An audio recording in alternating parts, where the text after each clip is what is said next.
Lihat tuh, datang naik motor butut. Pantas aja cuma cuci piring.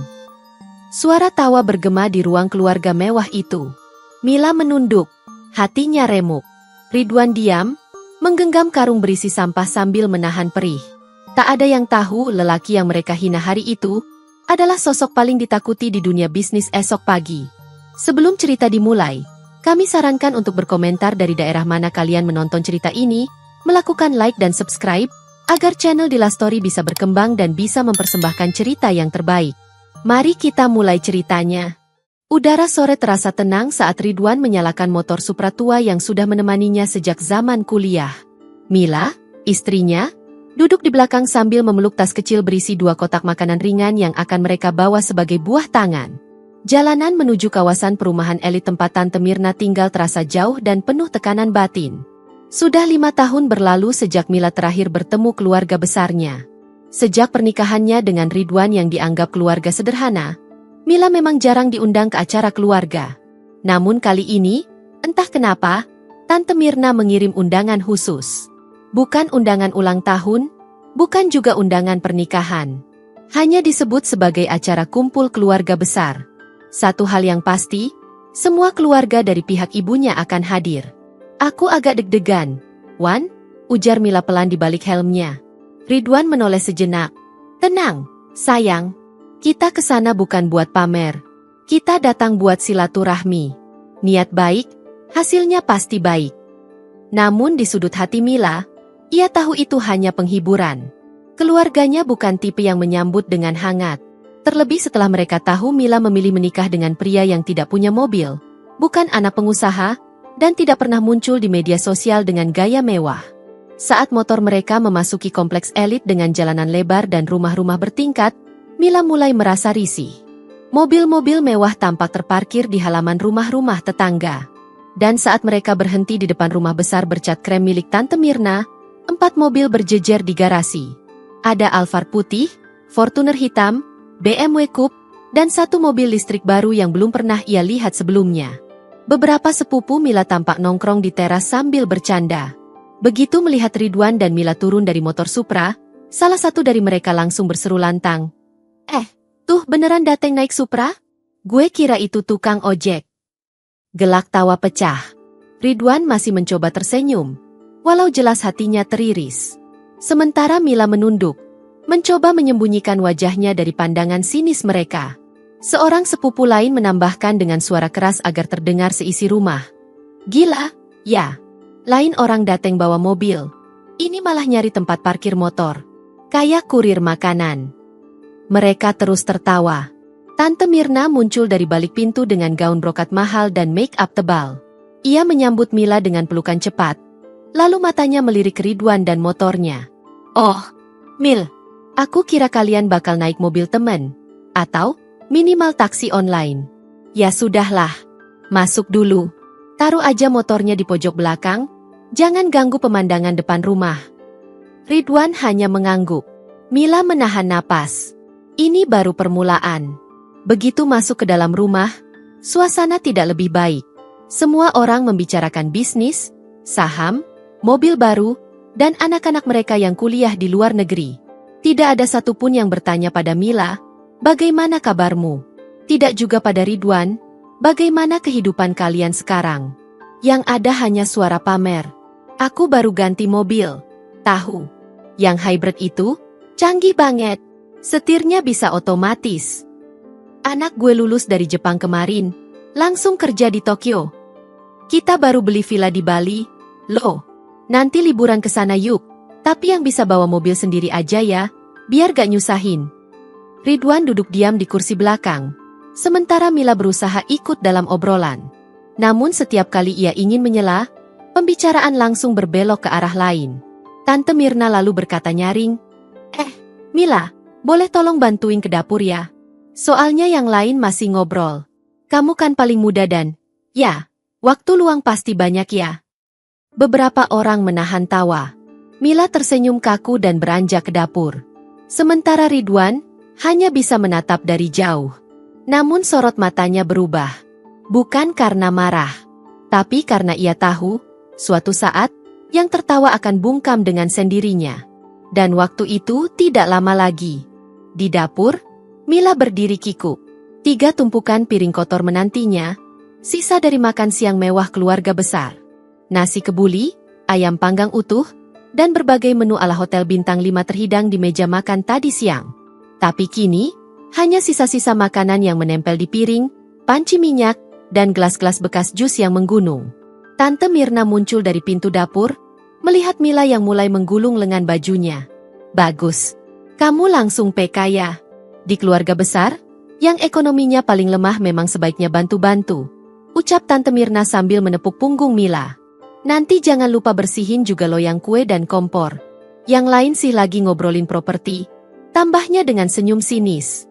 Mila hanya mengangguk. Dalam hati ia menahan perih. Menahan air mata agar tak jatuh ke ember sabun. Dari ruang tamu terdengar suara keras pamannya, Pak Harun. Ia dikenal sebagai orang yang paling suka pamer dan juga paling tajam lidahnya.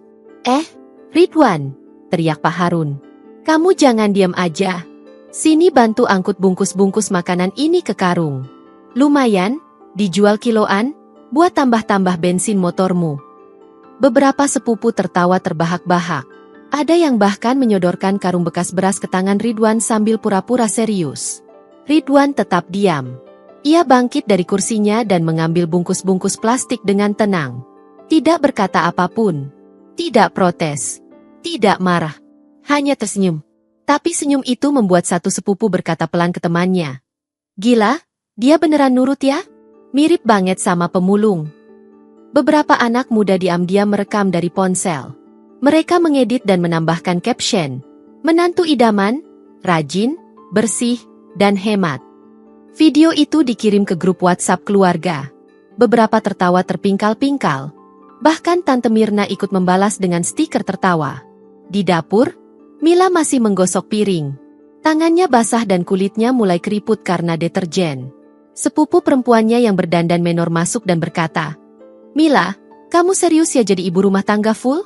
Gak kerja gitu? Padahal zaman sekarang cewek tuh harus mandiri. Jangan cuma ngandelin suami. Tapi ya, gimana kalau suaminya kayak Ridwan sih? Ya udah, begitulah. Mila tidak menjawab. Ia tahu, diam adalah perisai terbaik saat semua orang menjadikan dirinya bahan ejekan. Sementara itu, di halaman belakang, Ridwan masih sibuk mengangkat sisa-sisa makanan dan memasukkannya ke karung plastik. Sepupu laki-laki yang memakai smartwatch dan celana bahan mahal lewat dan berseru.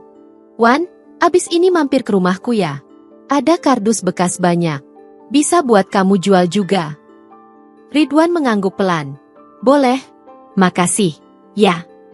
Jawaban yang terlalu sopan hingga membuat sepupunya sendiri bingung. Seolah Ridwan tidak merasa direndahkan sama sekali.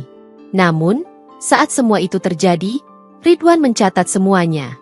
Ia hafal wajah-wajah yang menertawakan, menghina, dan menganggap dirinya tak bernilai.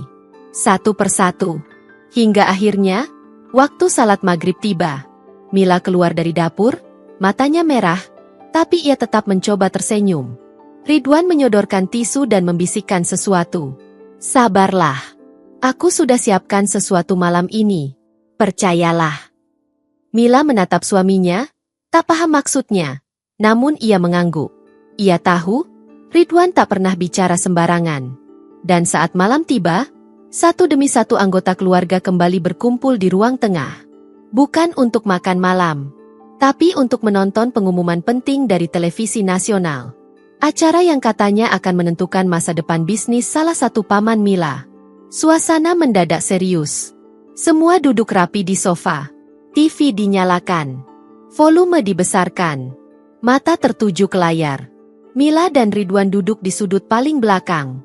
Di tempat yang tadi siang hampir tak diacuhkan siapapun. Tapi dari tempat itulah badai akan datang. Dan yang selama ini tertawa, akan terdiam. Lampu ruang tengah diredupkan. Semua keluarga besar Tante Mirna duduk berjajar rapi menghadap televisi layar lebar. Suasana yang tadinya riuh kini berubah hening. Di layar, sebuah acara siaran nasional bertajuk Berita Ekonomi hari ini dimulai. Musik latarnya megah, menggambarkan bahwa yang akan diumumkan bukanlah hal biasa. Paman Harun tampak tegang. Ia merapikan kerah batiknya dan sesekali menengok ke sepupunya yang duduk di samping. Kalau proyekku disetujui, ini bakal jadi kontrak triliunan. Bisiknya pelan, tapi cukup keras hingga semua sepupu lain bisa mendengarnya. Sepupu-sepupu Mila mulai berspekulasi. Kata papa sih, perusahaan itu mau dipimpin sama bos muda. Tapi siapa ya? Gak pernah kelihatan wajahnya. Pasti anak pejabat atau konglomerat. Gak mungkin orang biasa. Jawab sepupu lainnya sambil menggoyangkan kakinya gelisah. Ridwan duduk diam di pojok ruangan, mengenakan kaos polos abu-abu dan celana jeans sederhana. Mila di sampingnya tampak lelah tapi tetap menjaga senyum. Mereka duduk di kursi plastik, tidak seperti yang lain yang duduk di sofa empuk. Di layar televisi, pembawa acara tersenyum penuh antusias. Hari ini, kami akan umumkan direktur utama terbaru dari salah satu perusahaan terbesar yang selama ini dirahasiakan identitasnya. Perusahaan yang menjadi tulang punggung ekspor nasional dan penggerak ekonomi digital masa depan. Paman Harun mencengkram lututnya. Tante Mirna mencondongkan badan. Sepupu-sepupu Mila terdiam, jantung mereka berdegup cepat. Lalu, layar menampilkan rekaman pelantikan direktur utama perusahaan tersebut. Dan inilah dia, direktur termuda sepanjang sejarah perusahaan tersebut. Seorang pria berusia 25 tahun yang dikenal sangat visioner, rendah hati, dan selama ini bekerja di balik layar. Detik berikutnya, layar menampilkan wajah seseorang. Semua orang di ruangan itu tercengang. Wajah itu wajah Ridwan. Ridwan, suami Mila. Terdengar suara pembawa acara yang berkata lantang. Selamat kepada Bapak Ridwan Aditya Putra, Direktur Utama baru PT Sinergi Utama Mandiri Internasional. Seisi ruangan terdiam. Sepupu Mila yang tadi menertawakan motornya langsung menutup mulut. Tante Mirna sampai menjatuhkan gelas yang dipegangnya. Airnya membasahi rok mahalnya. Tapi ia tak peduli. Matanya tak lepas dari layar televisi. Paman Harun bangkit dari duduknya. Tidak mungkin ini Ridwan yang sama. Lalu kamera memperlihatkan Ridwan berdiri di atas podium mewah, mengenakan jas hitam dan dasi merah, berbicara di hadapan ratusan direksi dan menteri. Suaranya tegas, lugas, dan berwibawa. Sebagai generasi muda, saya ingin membuktikan bahwa integritas dan kerja keras jauh lebih penting daripada penampilan luar. Kita hidup di zaman ketika orang dinilai bukan dari apa yang ia kenakan, tapi dari apa yang ia perjuangkan. Sepupu-sepupu Mila menatap Ridwan yang duduk di ruang tamu itu, masih dengan kaos polos dan celana jeans. Mereka menelan ludah. Salah satu dari mereka berbisik. Jadi ini dia itu direktur utama? Yang kita tunggu-tunggu selama ini. Mila hanya melirik singkat ke arah mereka. Tatapannya dingin, penuh makna. Mata yang sejak tadi merendah, kini menatap dari atas. Tante Mirna tiba-tiba berdiri dan tertawa kaku. Aduh, Ridwan, tante gak sadar. Kok kamu gak bilang-bilang sih? Hebat kamu. Sukses ya, sukses banget. Ia menghampiri Ridwan, lalu menarik tangannya. Ini, kebetulan banget. Tante sama keluarga lagi ada proyek. Mau bangun cabang bisnis juga. Nanti bantu tanda tangan ya, biar cepat cair. Ridwan berdiri pelan. Wajahnya tenang. Tapi sorot matanya berubah tajam. Ia tersenyum singkat, lalu berkata, saya tidak bisa melibatkan perusahaan saya dalam proyek yang tidak punya integritas. Terutama dari orang-orang yang suka menilai manusia hanya dari motornya. Suara ruangan mendadak lenyap. Bahkan suara kipas pun terdengar sumbang. Ridwan menggenggam tangan Mila. Satu langkah ia maju, lalu berkata lantang, terima kasih atas sambutan hangat dan piring-piring kotor yang kalian beri. Saya belajar banyak hari ini, terutama siapa yang benar-benar menghargai manusia dan siapa yang hanya melihat penampilan. Dan tepat saat itu, terdengar suara klakson mobil dari luar rumah. Semua orang berlari ke jendela. Di depan pagar, sebuah BMW seri terbaru berhenti perlahan. Supir berseragam membukakan pintu belakang, lalu berdiri menunduk, menanti penumpangnya. Ridwan menoleh ke Mila. Kita pulang. Mila mengangguk pelan, lalu berjalan anggun melewati Tante Mirna yang masih berdiri kaku dengan wajah tak percaya. Dan dari belakang, suara sepupu-sepupu Mila mulai terdengar panik. Ridwan, tunggu.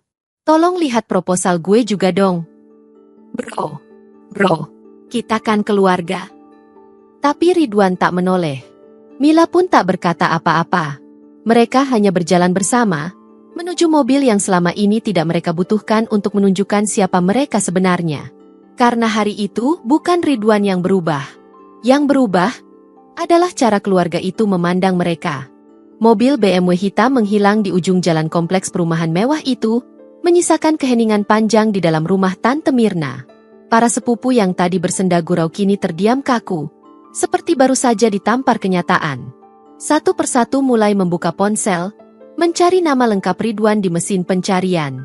Dan benar saja, semua berita utama pagi itu dipenuhi wajah pria sederhana yang mereka hina sejak siang tadi. Wah gila, dia pernah jadi konsultan di luar negeri, bisik salah satu sepupu. Ini proyek milik Paman Harun bisa batal kalau dia tolak.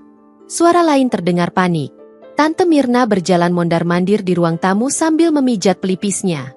Bagaimana bisa aku gak tahu dia itu Ridwan Aditya Putra? Namanya terlalu pasaran. Harusnya aku cari tahu lebih dalam tadi. Harusnya dari awal aku tanya pekerjaannya. Tapi semua itu sudah terlambat. Ridwan sudah pergi. Dan mereka sudah mempermalukannya tanpa ampun. Pak Harun, yang tadi percaya diri bakal mengamankan proyek besar, kini terduduk lemas sambil menatap berkas-berkas di pangkuannya. Matanya kosong. Ia sadar satu hal, proyek itu hanya bisa jalan jika Ridwan menyetujui. Dan setelah yang mereka lakukan hari ini, peluang itu musnah. Namun belum sampai semua mencerna rasa malu mereka, ponsel Tante Mirna berdering. Bu Mirna, saya dari tim legal PT Sinergi Utama Mandiri, ujar suara di seberang.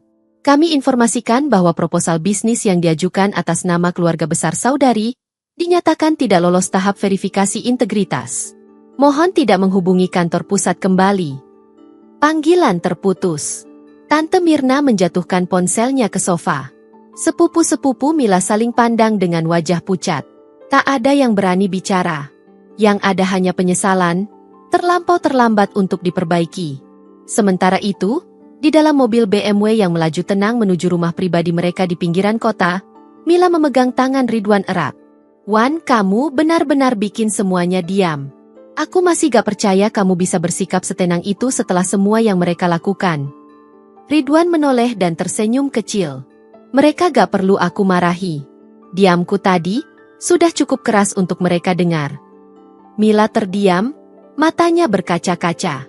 Bukan karena sedih, tapi karena bangga.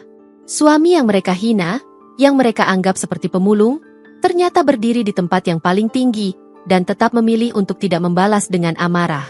Saat mereka tiba di rumah, ajudan pribadi Ridwan langsung membukakan pintu pagar otomatis. Rumah itu tidak besar, tapi modern dan hangat. Di dalamnya, semua dikelola oleh sistem pintar, cermin dari pemikiran Ridwan yang visioner. Ridwan duduk di ruang kerja sambil membuka laptop. Ada puluhan email masuk dari pengusaha, pejabat, dan rekan bisnis. Tapi dua email paling mencolok adalah dari Paman Harun dan Tante Mirna. Judulnya sama, permohonan maaf dan pengajuan proposal baru. Ridwan tak membukanya. Ia hanya menghapusnya dan mematikan laptop. Di luar, hujan mulai turun pelan. Tapi rumah itu terasa hangat, penuh kedamaian. Ridwan dan Mila menikmati malam itu seperti malam-malam sebelumnya, jauh dari sorotan, jauh dari kemunafikan. Namun cerita ini belum selesai. Keesokan harinya, video-video ejekan yang diunggah ke grup keluarga bocor ke media sosial. Dan dari situlah badai kedua dimulai. Keesokan pagi, sinar matahari belum sempurna menembus jendela ketika sebuah notifikasi muncul di layar ponsel Mila. Ia mengangkat alis, membuka layar, lalu mendapati ratusan notifikasi dari media sosial. Ridwan yang baru selesai menunaikan salat subuh juga mendapat hal serupa. Ponselnya bergetar tak henti. Berita viral mulai menyebar. Namun yang membuatnya menarik bukan hanya berita soal pengangkatan dirinya sebagai direktur utama termuda. Tapi satu video yang diam-diam telah direkam sepupu Mila, kini bocor ke dunia luar. Video berdurasi 2 menit itu memperlihatkan Mila sedang mencuci piring. Kamera bergetar karena tawa. Terdengar jelas suara perempuan berkata, "Lihat, ini loh, menantu keluarga kami. Cita-citanya jadi pembantu." Video lain menunjukkan Ridwan mengangkat karung plastik berisi bungkus makanan, dengan suara lelaki mengejek di latar belakang, "Pak Direktur, Jangan lupa setor ke pengepul ya. Namun netizen bukan bodoh. Begitu tahu bahwa pria dalam video adalah Ridwan Aditya Putra, bos perusahaan besar, komentar demi komentar membanjiri. Gila ah, ini keluarga paling gak tahu diri. Respect sama Pak Ridwan. Dihina begitu malah tetap sabar. Kalau gue sih, udah gue tinggalin tuh keluarga. Salut! Tagar respect Ridwan dan Mila Kuat menduduki trending topik dalam hitungan jam. Wartawan mulai menghubungi manajemen perusahaan Ridwan. Bahkan beberapa stasiun televisi menawarkan undangan talk show untuk membahas sikap luar biasa sang direktur muda. Sementara itu, di rumah Tante Mirna, ponselnya meledak oleh pesan dan telepon masuk dari teman-teman arisan, tetangga, bahkan pejabat daerah yang mengenalnya. Bu Mirna, itu bener video di medsos itu ibu sendiri yang ngomong ya? Ya ampun, kasihan banget cucu orang dihina kayak begitu. Dulu katanya bangga punya keluarga terpandang, kok ternyata kayak gitu sikapnya. Tante Mirna pusing bukan main. Reputasinya yang selama ini dibangun dari pesta, arisan, dan kebanggaan palsu mulai runtuh. Pak Harun bahkan mendapat surat panggilan dari kliennya yang ingin membatalkan kerjasama karena citra buruk yang viral. Maaf Pak, kami tidak ingin dikaitkan dengan tindakan tak manusiawi terhadap pemimpin perusahaan mitra kami. Sore harinya, Mila duduk di teras rumah mereka sambil membaca semua komentar yang masuk. Beberapa mengirim pesan dukungan, ada yang ingin belajar langsung dari mereka. Namun Mila tetap tenang. Ia tak membalas. Ia tahu, diam adalah jawaban paling indah. Ridwan lalu berkata, "Sayang, besok aku ada jadwal kunjungan ke panti asuhan. Kamu ikut?" "Ya." Mila tersenyum. "Tentu. Aku sudah siapkan hadiah untuk anak-anak di sana." Ridwan mengangguk. Ia tahu, dunia bisa terbalik dalam semalam. Tapi satu hal yang tak berubah adalah prinsip mereka. Jangan pernah menilai orang dari apa yang tampak. Di saat mereka sibuk menebar kebaikan, keluarga besar Mila mulai retak dari dalam. Sepupu-sepupu saling menyalahkan. Tante Mirna menyalahkan Pak Harun. Pak Harun menyalahkan pembantu yang katanya bocorin video. Tak ada yang mau bertanggung jawab. Namun semuanya terlambat. Api sudah membakar rumah yang mereka bangun dari kesombongan dan ego. Dan di sisi lain, Ridwan dan Mila justru berdiri semakin tinggi, bukan karena kekayaan, tapi karena martabat yang mereka jaga dengan kesabaran.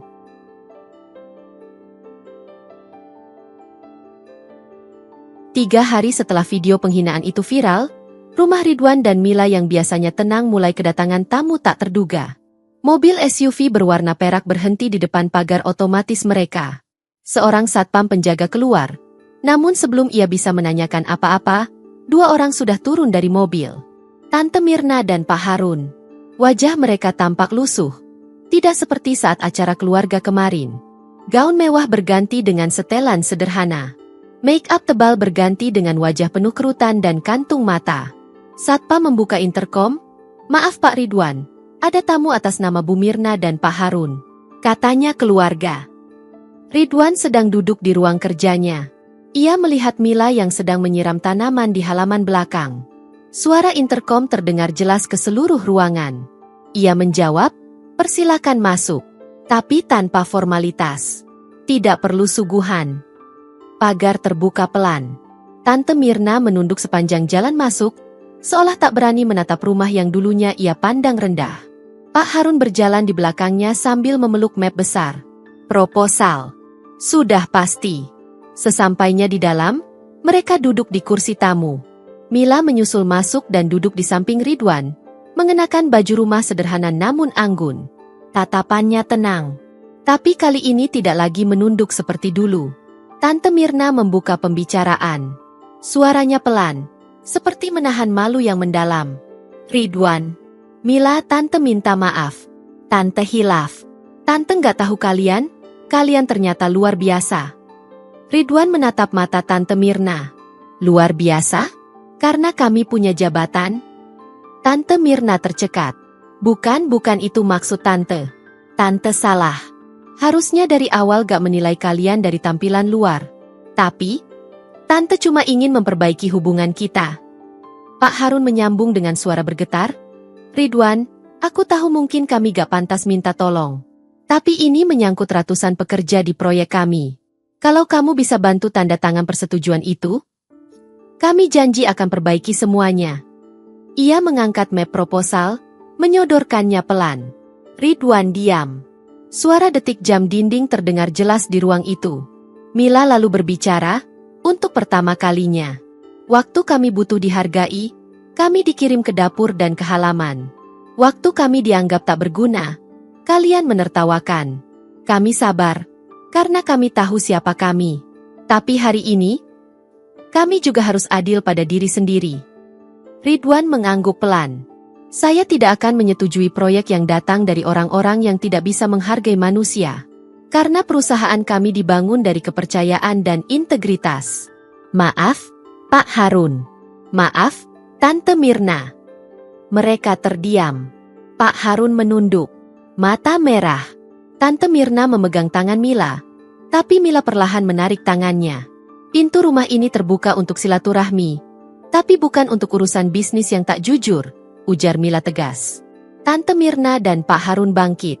Tak ada lagi kata yang bisa mengubah keputusan itu. Mereka berjalan keluar tanpa suara. Mobil mereka melaju pelan meninggalkan rumah yang dulu mereka anggap tak selevel. Namun dunia telah berbalik. Beberapa hari kemudian, Ridwan menerima undangan dari kementerian untuk menjadi pembicara dalam forum nasional tentang etika bisnis. Namanya kini bukan hanya dikenal di dunia korporat, tapi juga menjadi simbol ketegasan dalam menghadapi penghinaan dengan cara yang elegan. Mila, sementara itu, memulai kelas gratis untuk ibu-ibu rumah tangga belajar kewirausahaan digital. Bekas luka di hatinya kini berubah menjadi kekuatan. Namun tidak semua keluarga bisa menerima kekalahan begitu saja. Dua sepupu Mila yang iri dan tidak puas mulai menyusun cara lain. Mereka merasa Ridwan mempermalukan mereka di depan publik. Dan dari situlah, konflik baru mulai mengintip dari balik layar. Di tengah naiknya nama Ridwan di dunia bisnis, dua sepupu Mila, yaitu Dito dan Rani, diam-diam mulai merasa kesal dan terpojok. Sejak video itu viral, usaha Dito di bidang properti sepi pelanggan. Beberapa klien besar yang dulu mudah ditangani kini membatalkan kerjasama. Sementara Rani, influencer dadakan yang senang pamer gaya hidup mewah, kehilangan banyak pengikut dan dihujat netizen karena pernah tertawa dalam video yang merendahkan Mila. Mereka tak terima. Aku gak bisa terima. Dit, Ridwan itu siapa sih? Dulu cuci bungkus plastik, sekarang malah ditinggikan segitunya. Semua orang muji dia, hina kita. Gerutu Rani sambil menatap layar ponselnya yang kini penuh komentar negatif. Dito menyesap kopi hitam dengan tatapan gelap. Kalau dia bisa viral karena kesabaran, kita juga bisa bikin cerita tandingan. Kita cuma perlu menjatuhkan citranya dari dalam. Rani menatap tajam. Kamu maksudnya fitnah? Dito tersenyum miring. Bukan fitnah. Kita bikin publik percaya bahwa semua ini cuma pencitraan. Aku punya kenalan jurnalis receh. Bayar dikit, mereka siap bikin cerita kalau Ridwan itu cuma boneka perusahaan besar. Bahkan istrinya, Mila, bisa kita framing sebagai wanita ambisius yang pura-pura sederhana. Rani mengangguk cepat. Oke, aku juga bisa pakai jaringanku. Aku akan upload video lama, potong-potong sedikit, kasih narasi baru. Biar publik mikir mereka cuma akting. Malam itu, dua orang yang dulunya penuh tawa kini menyusun rencana yang kotor. Mereka menyebar berita lewat akun-akun anonim, memasukkan narasi bahwa Ridwan hanya numpang nama karena koneksi mertuanya di pemerintahan, bahwa Mila bukan wanita baik-baik, dan bahwa video viral kemarin sudah disetting dari awal. Sayangnya, niat busuk mereka cepat terbaca. Salah satu mantan pegawai kantor Rani, yang merasa tidak dibayar penuh, membocorkan semua rencana mereka ke manajer pribadi Ridwan. Lewat pesan email rahasia, pria itu menulis, "Saya punya rekaman dan semua percakapan mereka. Mereka sedang menyusun fitnah untuk menjatuhkan Bapak Ridwan dan Ibu Mila." Begitu kabar ini sampai ke tangan Ridwan, ia tidak langsung marah. Ia hanya berkata pada asistennya, "Kumpulkan semua bukti. Jangan tangkap mereka sekarang. Biarkan mereka merasa sudah menang. Lalu kita buka semuanya di depan publik, satu persatu." Beberapa hari kemudian, media sosial sempat memanas. Beredar video editan tentang Mila yang seolah-olah memamerkan kekayaan secara arogan. Komentar sinis mulai bermunculan.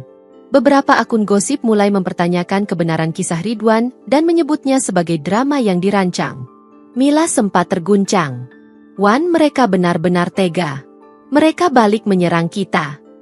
Ridwan menggenggam tangan istrinya. "Biarkan.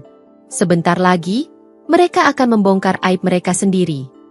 Tak lama kemudian, Ridwan menggelar konferensi pers mendadak. Bukan untuk klarifikasi, tapi untuk menyampaikan hasil audit internal dan kebijakan baru perusahaan tentang etika digital. Dalam acara itu, ia menayangkan rekaman audio Dito dan Rani yang sedang menyusun fitnah. Suaranya jelas. Rani terdengar mengatakan, "Pokoknya kita bikin mereka kelihatan kayak penipu. Biar publik balik hina mereka." Wartawan terpana. Tayangan itu disiarkan langsung ke seluruh platform media besar. Tidak lama setelah itu, akun-akun gosip yang ikut menyebar fitnah ikut diblokir oleh platform karena terbukti menyebarkan berita palsu. Rani dan Dito panik. Dalam waktu 1 malam, reputasi mereka hancur. Bisnis Dito dilaporkan, kerja sama brand Rani diputus. Sementara Ridwan tetap berdiri tenang. Tidak dengan teriakan, tapi dengan kebenaran yang tak bisa dibantah. Dan Mila, kini tak hanya dikenal sebagai istri direktur muda, tapi sebagai simbol kekuatan perempuan yang bertahan di tengah hujatan dan menang tanpa perlu menjatuhkan. Namun hidup tidak berhenti di situ. Konflik lain masih menanti di antara bayang-bayang keluarga yang belum sepenuhnya berubah. Beberapa pekan setelah pembongkaran fitnah dari Dito dan Rani, nama Ridwan dan Mila kembali bersih. Bahkan lebih dari itu, mereka menjadi simbol baru kesederhanaan yang elegan. Banyak institusi mulai mengundang Ridwan sebagai pembicara, dan Mila dijadikan ikon wanita tangguh di berbagai media nasional. Namun kedamaian itu tak berlangsung lama. Suatu sore, Mila menerima panggilan dari notaris keluarga. "Bu Mila, saya mewakili mendiang kakek dari pihak ibu. Ada surat wasiat yang baru dibuka karena syarat waktunya baru terpenuhi." Mila tertegun. Ia bahkan hampir lupa bahwa kakek dari ibunya masih meninggalkan sesuatu untuk keluarga. Ia dan Ridwan memutuskan datang ke kantor notaris, yang letaknya di pusat kota. Di sana, selain mereka berdua, sudah duduk sebagian besar keluarga besar dari pihak Tante Mirna. Wajah-wajah yang dulu mencibir kini duduk diam dan kaku. Tak ada yang berani memulai percakapan. Notaris membuka map coklat, lalu membaca. "Saya, Raden Kartawijaya, menyatakan bahwa seluruh aset rumah warisan saya di Puncak, kebun teh seluas 5 hektar, serta deposito yang tercatat atas nama saya sebesar 25 miliar rupiah, saya wariskan kepada cucu saya satu-satunya yang selama ini bersikap sopan, jujur, dan tidak mencibir orang lain karena hartanya. Saya wariskan kepada Mila Putri Ramadhani." Suasana ruangan langsung meledak. Tante Mirna berdiri spontan. "Apa? Tidak mungkin. Kami keluarga yang selama ini mengurus beliau. Kami yang lebih dekat." Namun notaris mengangkat tangan. "Semua tercatat jelas. Ini bukan soal siapa yang dekat, Bu. Ini soal siapa yang beliau percayai. Dan semua keputusan ini tidak bisa diganggu-gugat." Ridwan menoleh ke Mila yang terkejut dan masih tak percaya. Tapi satu hal yang ia rasakan bukan bahagia, melainkan getir. Karena lagi-lagi, ia melihat warna asli keluarganya, yang berubah bukan karena kesadaran, tapi karena kehilangan. Pak Harun yang tadi menunduk diam kini mulai mencoba mendekati Mila. "Mila, Om cuma minta tolong, rumah di Puncak itu dulu pernah kami rawat. Boleh dong, tinggal di sana barang seminggu." Mila hanya menatap datar. Dito dan Rani bahkan mulai meminta jatah seolah mereka punya hak. Namun sebelum semuanya menjadi kacau, Ridwan berdiri dan menepuk mikrofon kecil di meja. "Maaf. Semua harta ini bukan ujian untuk kami, tapi untuk kalian. Kami tidak akan serakah. Rumah di Puncak akan dijadikan tempat belajar bagi anak-anak yatim. Kebun teh akan kami kembangkan jadi lapangan kerja bagi masyarakat sekitar. Dan depositonya? Setengah untuk yayasan sosial, setengahnya untuk program pendidikan keluarga tidak mampu." Ruangan kembali sunyi. Bahkan notaris pun menunduk kagum. Tante Mirna berkata dengan suara tertahan, "Tapi kamu gak bisa abaikan keluarga." Ridwan memandangnya dengan tajam. "Kami tidak abaikan keluarga. Justru kami ingin keluarga ini belajar jadi manusia. Selama ini kalian hidup hanya untuk pesta dan pamer. Tapi dari sekian banyak, hanya satu orang tua yang tahu bahwa kebaikan bukan diukur dari mobil, tapi dari hati. Mila menggenggam tangan suaminya. Ia merasa kuat. Bukan karena warisan, bukan karena pujian, tapi karena hari itu, ia bisa berdiri tegak di hadapan keluarga yang dulu membuatnya menangis di dapur. Ridwan dan Mila meninggalkan ruangan tanpa menoleh. Di belakang, suara gaduh mulai terdengar. Sepupu-sepupu bertengkar, berebut alasan, saling menyalahkan. Tapi itu bukan urusan mereka lagi. Di luar gedung, udara sore terasa sejuk. Langit tidak terlalu cerah, tapi cukup terang untuk memulai langkah baru. Dan di bawah langit yang sama, Ridwan tahu, masih ada bab lain dari hidup yang menanti mereka. Tapi untuk hari ini, ia dan Mila telah menang, dengan cara yang tak bisa dibantah. 2 bulan setelah warisan diumumkan, keluarga besar Tante Mirna kembali membuat gebrakan. Sebuah undangan elektronik tersebar di grup keluarga, lengkap dengan desain mewah dan logo bertuliskan, "Pesta Ulang Tahun Emas Tante Mirna." Meriah dan elegan. Ridwan menerima undangan itu melalui email dan juga kiriman kurir. Tidak ada kata maaf atau basa-basi sebelumnya. Hanya undangan seolah luka yang lama belum terjadi. Mila membaca undangan itu sambil tersenyum kecil. Pesta ini bukan buat ulang tahun, tapi buat Citra. Gumamnya. Ridwan mengangguk. Kita akan datang. Tapi bukan untuk mereka. Tapi untuk menunjukkan bahwa kita tak pernah lupa siapa kita. Hari pesta pun tiba. Acara diadakan di ballroom Hotel Bintang 5 di pusat kota. Para tamu datang dengan busana gemerlap, menyewa mobil mewah, dan berfoto di photobooth bertema emas. Kamera dan fotografer profesional disewa untuk mengabadikan momen. Tapi satu hal membuat mereka resah. Ridwan dan Mila belum datang. Tante Mirna berjalan mondar-mandir di dekat panggung utama. Sesekali bertanya ke panitia, "Ada mobil Ridwan belum?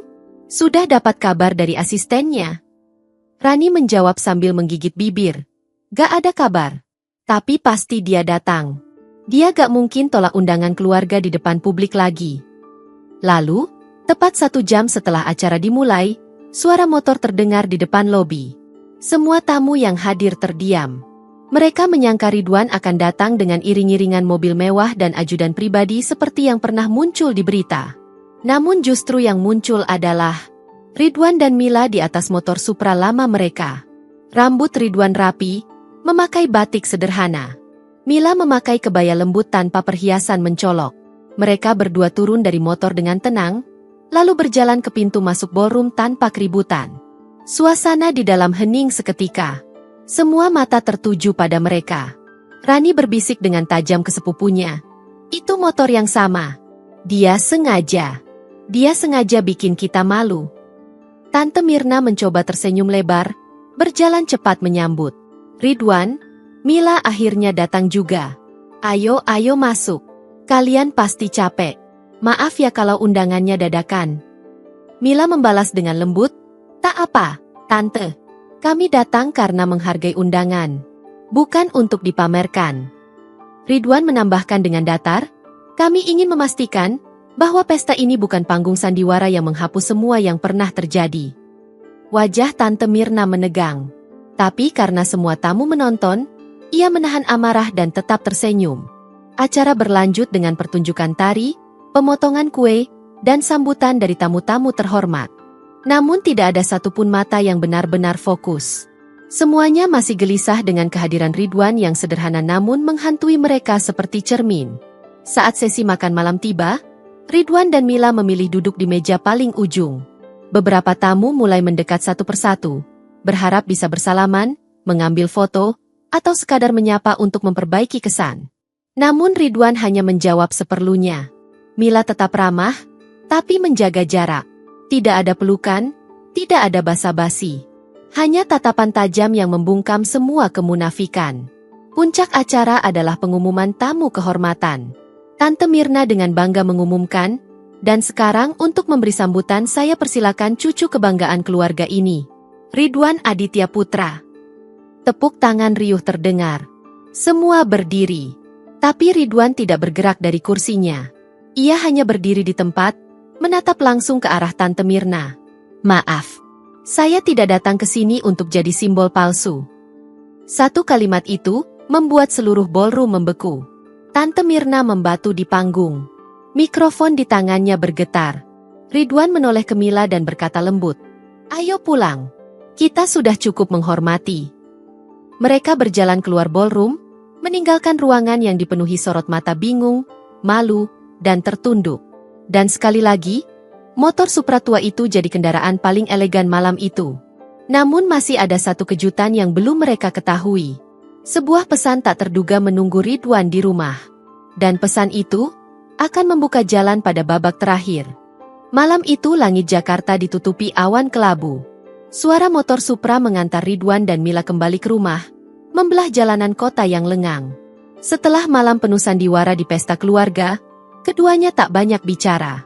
Diam mereka bukan karena kecewa, tapi karena puas. Bukan karena marah, tapi karena lega. Mereka tahu, yang sudah mereka lakukan malam ini cukup untuk membuat semua keluarga melihat cermin yang selama ini mereka hindari. Begitu sampai di rumah, Satpam segera membukakan pagar. Mobil patroli keamanan kompleks lewat perlahan, memberi salam sopan pada Ridwan. Tak lama setelah mereka masuk, seorang kurir datang menghampiri gerbang depan. "Paket atas nama Bapak Ridwan. Dari luar negeri," ujar kurir itu sambil menyerahkan amplop bersegel emas. Ridwan menatap amplop itu dalam diam. Ia mengenali logo di sudut kanan atas. PT Global Ventures Jerman. Mila yang berdiri di sampingnya bertanya pelan, "Dari siapa?" Ridwan membuka segel itu hati-hati, lalu menarik selembar surat berkop resmi. Matanya bergerak cepat membaca isi surat. Sebelum akhirnya ia terdiam lama. Mila menatapnya gelisah. "Wan, ada apa?" Dengan napas pelan, Ridwan menjawab, "Aku baru saja ditunjuk jadi chairman untuk Dewan Direksi Global Ventures Asia. Mereka butuh seseorang untuk mengelola ekspansi perusahaan di 5 negara, dan mereka memilih aku." Mila menutup mulutnya pelan, menahan emosi. "Artinya, kita akan tinggal di luar negeri?" tanyanya. Ridwan mengangguk. "Untuk sementara. Tapi aku ingin tetap pegang kendali perusahaan di sini juga. Dan satu lagi, mereka akan membuat pengumuman resminya minggu depan, di televisi nasional." Keesokan harinya, berita itu pun tersebar. Kali ini bukan hanya di Indonesia, tapi hingga ke luar negeri. Media internasional menyebut Ridwan sebagai anak muda paling berpengaruh di Asia Tenggara. Beberapa universitas mengundangnya sebagai dosen tamu. Nama Mila ikut terangkat sebagai tokoh inspiratif yang mampu bertahan dari tekanan sosial dan menang dengan ketulusan. Keluarga besar yang dulu menghina, mereka tak lagi muncul. Tak ada lagi undangan, tak ada lagi pesan minta tolong. Bahkan Rani dan Dito yang dulu memfitnah kini berjuang membersihkan nama. Tapi bayang-bayang video lama masih menempel di setiap jejak digital mereka. Tante Mirna, rumahnya dijual diam-diam. Ia pindah keluar kota, menghindari sorotan. Ia tak pernah menghubungi Ridwan atau Mila lagi. Namun Ridwan dan Mila tidak menyimpan dendam. Sebelum keberangkatan ke luar negeri, Ridwan mengundang puluhan anak yatim dan keluarga miskin ke rumahnya. Ia membagikan beasiswa, perlengkapan sekolah, dan kebutuhan dasar bagi mereka. Mila mendampingi setiap anak dengan senyuman, menyeka air mata